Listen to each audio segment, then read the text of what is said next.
And a pleasant good afternoon, everybody, and welcome to Broncos Stadium at Mile High. As a team, work hard. It's about to be a dogfight, man. They got us out here and it's all orange. Like it's a party. So we gonna party. Today, the 4-6 Denver Broncos play host to the 7-2-1 Pittsburgh Steelers. Oh, let's hit these fools in the mouth, man. All right, let's go show them it's our house, man. Stay together on three. Together on three. 1, 2, 3. Yeah. For the second week in a row, the Broncos snap a 6-game winning streak. This time they beat the Steelers 24-17. Hello, and thank you for joining us for the Broncos Film Review. I'm Phil Milani, alongside Matt Boyer, Steve Atwater, Ray Crockett, and we got swag up to 1,000 right now. Victory right? shades, There race we style. go. This is what happens when you win one game and you wear your shades. The rest of the team catches on. And the last time I wore my shades against Pittsburgh, they got us one of these. So we trying to see if that can happen. Get another one of them. Yeah. We like another one of them too. Fair enough. Well, I got to change back to the real glasses here. costume change sorry, there. yeah, All right. here we go. All right, guys, a big win. They gave up a ton of yards, 500-plus yards. Still got the W, though. Yeah, and that's what you want. When you go into an offense that's guided by Big Ben, you have Antonio Brown, you have to pick your poison. And since they no longer have Le'Veon Bell, most teams would decide to do this. They'll say, we're going to stop the run, which we did. We did a great job of stopping corners. Then say, let's stop AB. If Ben can beat us with anyone else, and Juju Schuster almost did it, if he can, then you have to take that. I think the defense did a good job of bending but don't break there at the end of the first half with that kind of trickery that the Steelers did. I won't say the defense gave that up. I say the special teams gave that up. But yeah, other than that, that long play to Juju Smith-Schuster was really the only big play that they scored on. The other ones, they made them work for it. The big contributions. You and I talked about this after the game. Matt Lacoste, he talked about getting fired 4 times. Lindsey, an undrafted guy. Darian Stewart, undrafted as well. These guys were the ones that made the biggest plays when the time came. Chris Harris. About that guy. Don't forget about Case Keenum. No, Case Keenum too. All undrafted. Cut by the Rams. I mean, this is a team made up of guys full of guys with chips on their shoulders, and really those are the guys that came to play. Yeah, they showed a lot of fight throughout the whole game, and it started with a big hit from Will Parks. Wide open is Grimble. Grimble fights to the end zone. And they haven't signaled touchdown yet. The runner was hit inbounds, fumbled the ball in and out of the end zone, touchback, Denver's ball, first down at the 20-yard line. He fumbles it. Oh, it does. It comes out, doesn't it? I was like, man, I could give him a little something. The 85. I don't know what he was thinking. All I knew was to stop the ball. I was in the post too, and to be quite frankly, he was doubling AB, and I just seen that guy wide open, so I took off before it bent through the ball, met him at the goal line, and the ball came out. Philip Lindsay with a big hole, 35-40. Foot race, here we go. Midfield down the east sideline. Lindsay forced out of bounds. Inside the 40, forced out of bounds at the 38. 3-step drop, Keenum looks right, now comes back left. He's got Lacoste at the 3 and into the end zone with a Denver touchdown. I'm the 4th read on that, so I didn't necessarily, ball's not supposed to come my way, but it was nice. I found a little pocket. He got through his reads really fast, came to me, and saw how close I was to the goal line, so it was pretty awesome. 21 yards, that's all it is. Oh, it's a fake! Direct snap, Boswell throws, and it is caught by Villanueva for a touchdown! So the Broncos give up a late touchdown there on a fake field goal. Only had 10 guys out on the field. But guys, let's go back to the beginning of the half. Will Parks makes a big hit, but how did Xavier Grimble get so wide open? Yeah, it was one of those things where you have to give credit to the Pittsburgh Steelers. This is what we call a slip screen. It's in 12 personnel. You'll see 2 tight ends. You'll see Grimble kind of everybody fold to the right. He gets lost, kicks back out left, and there's no one there because the hardest thing to do as a DB is to watch all this action in front of you and continue to watch your man. So we lost our man there. He was either the linebacker or D. Stu lost the man. But luckily, Will Parks was Johnny on the spot as a free safety, did exactly what you should do. If anything comes out of the wash, run it down and hit it hard. And he did that. Yeah, it was a great, like I said, great offensive play by the Steelers, and a lot of offenses use that play to get open, just using that flow to get everybody going one way and kind of slip this guy behind everybody, a tight end who it makes it difficult because the linebackers are so close, or the safeties are normally up 5-6 yards off the ball, And once the flow gets going, they gotta commit. Otherwise, they'll get outflanked and lose contain or something. So, great play by them, but an even better play by Philly Will, running over, hustling, and just throwing his body out there and landing on the line and causing the fumble. Shelby Harris was the only guy that got a game ball, but you could make the argument that Will Parks deserved one as well. Justin Simmons tried to make the argument after the game. Game ball, 3-4. I know y'all saw the hit. Nah. It's about making a play. It's not necessarily Will Parks' job to come up and make sure Grimble gets hit, but he came off of his assignment. He was doubling Antonio Brown like he told us in the locker room. He comes up, makes arguably the biggest play of the game, and the guys in the locker room said as much. And Will Parks said he gave him a little something. He said, all he had to do was plant, and he was past Parks because Parks was coming so fast. Well, see, and that's the thing about the way football is being played now. Now these safeties are so afraid to really have contact and to forcefully hit someone. That's why you get stiffed armed, or that's why you get jumped over. Will Parks came there with bad intentions, and that's how you have to still arrive. I don't care what kind of football it is. That's how you play real football. He looked like this guy a little bit, huh? Exactly. Bad intentions. Well, I mean, it's a physical game, and I know a lot of people want to take that out of the game, but when it boils down to it, every game you have to have a few plays where guys have to make decisions that I'm just going to lay it all on the line, and Will did that in this game on that particular play, and what a great outcome. Later on in the half, Case Keenum finds a wide open Matt Lacoste for a touchdown. How did Lacoste get open on that play? And that's another one of these plays where as DBs and as linebackers, we have time clocks in our head when we cover. And Lacoste just happened to be like the fourth read. So everything was front side. He's covered. Then you're taught, just get rid of it if someone flashes in your face, which was Lacoste. His guy was impatient.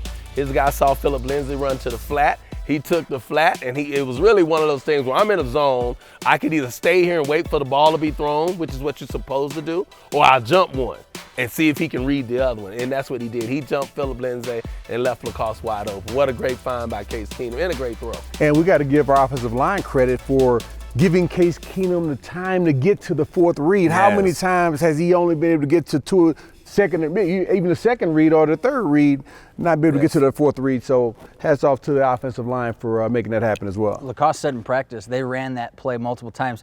The ball never went to him. He never got the ball in practice, so he was very surprised to see the ball come to him when it came. And how about the celebration, too? Oh, love this celebration. Kicking it off. Yeah. That was old school at best.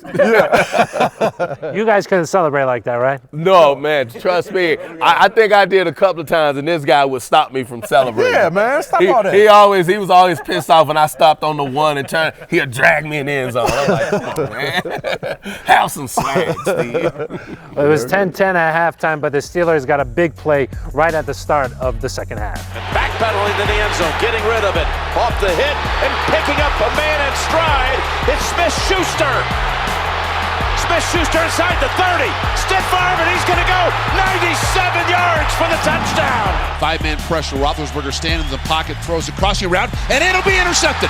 Intercepted at the 45-yard line. Chris Harris Jr. Midfield inside the Steelers 45, and down he goes. Chris Harris Jr. Actually put us in a different defense than we were supposed to be in, but I ended up making the play and was able to just turn the game around, man. I want to score, but I just couldn't find no opening.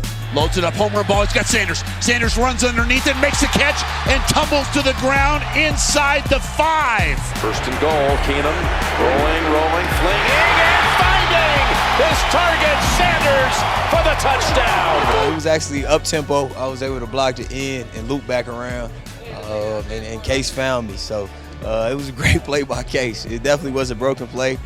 More my fault, but we ended up making it work and ended up got a touchdown, so it feels good. Connor on the screen pass, middle of the field, all kinds of room. Ball comes out of his hands. Connor tried to get back to it in time. It looks like Darian Stewart might be there first. It is Stewart with the football. Handoff Lindsay. Lindsay to the right guard. Lindsay standing up into the end zone. Touchdown, Denver. Third and goal. Over the top and intercepted! Intercepted by Shelby Harris. I actually didn't do what I was supposed to do, but it ended up working out pretty well. And during the play, honestly, I didn't know what he was trying to do. It looked like it was supposed to be a run, and he decided to pull it and just throw it. Honestly, I just saw him try to float it up there and just caught it. A big win for the Broncos, 24-17, the final. Let's go back to the beginning of the second half. 97-yard touchdown the Broncos give up. They were bending but not breaking. That time they broke. Ben is a great quarterback, and he's going to discover what defenses you're playing.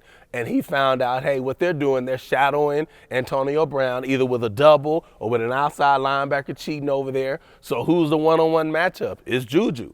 And you go back to one of those things, you just say if Ben and that third guy, because basically that's who that is, can beat you, then that's what you have to live with. And on that play, that's maybe, Steve, a 25-yard gain at best.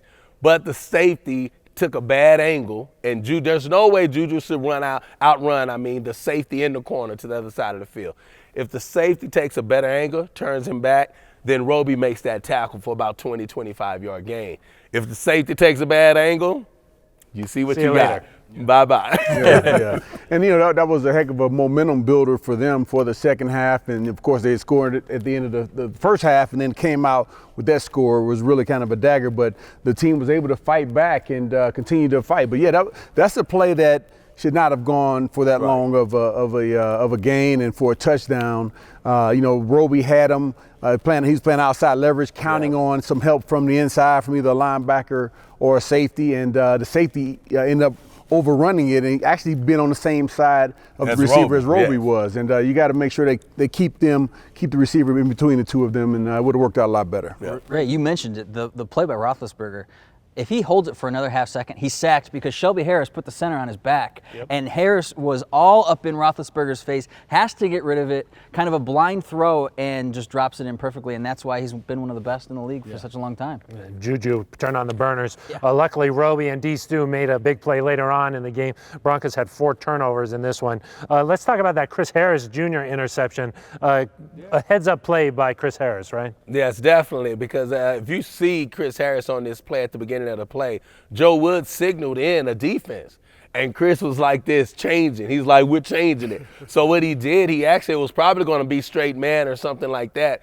And what Chris did, he changed it to a man zone concept, which means man front side, whichever side Antonio Brown on, you show man. The backside shows zone. So what that does is most of the time Ben is going to take his chance with Antonio Brown running away from a man corner. Mm-hmm. But in this case, he ran away from a man corner into a zone defense, and it was a perfect call. Chris Harris was sitting over there in the flat. You had man front side, cover 2 backside, and Ben basically ran Antonio Brown into a cover 2 zone. Great play, great heads up play by Chris Harris to change that defense. I love Chris Harris. He's got great hands, and when he gets the ball, he's trying to score a touchdown. So I love that about Chris when he gets the interception. That was not a nice return, though. Yeah, but it was a little dirty. It was a little dirty, but he got some extra yak yards. We'll take him. Yeah. Roby played well all game too. We got to give Roby a lot of credit. He played very good. 2 weeks in a row. Yeah, and he's gotten a lot of grief from Broncos country this season as far as his play early on. But Ray mentioned it. These past 2 weeks have been incredible. Shelby Harris looked like a defensive back there at the end. Best hands of the team. Another heads-up play there in the 46 defense. He drops off when he sees that it's a pass and made the play of the game. And you know what? That's what you do. When you're in the red zone, you're taught as a defensive front. If you can't get your pass rush, then just drop back with your hands high, because what it does, it clogs the middle up, because a lot of teams like to run combination routes across the back of the end zone. And Shelby did it perfectly. But to be quite frank, you mentioned Roby. Roby was on Antonio Brown. It was a pick. It was because Roby was smart enough to understand, once again, I'm trailing, he's going to try. He undercut that route. It would have been a pick by Roby or by Harris, but Harris did what he's supposed to do. He had no chance to get to Ben on a up-the-middle route, so just back up and put your hands up. And what soft hands. Oh, yeah. He had hands on the defense. Soft I don't believe that. I don't believe that, Shelby. It looked like it to me. Yeah. But congratulations to him for making that big play. And he mentioned in the press conference after the game that he just had a new baby girl, I think. Yes, right? Baby girl. Yeah, new daughter. She got herself a game ball. Yeah, got a game ball, right? Big play, and our hats off to him. Yeah, still had the hospital bracelet on during the during the press conference. But yeah, like Ray mentioned, Roby would have had it, and applauded Big Ben earlier in this segment for his great decision making. That was probably one of the biggest mistakes he's made all year in crunch time. Yeah, because they could have gone for it on fourth down. They still had another chance. No reason to force it in there.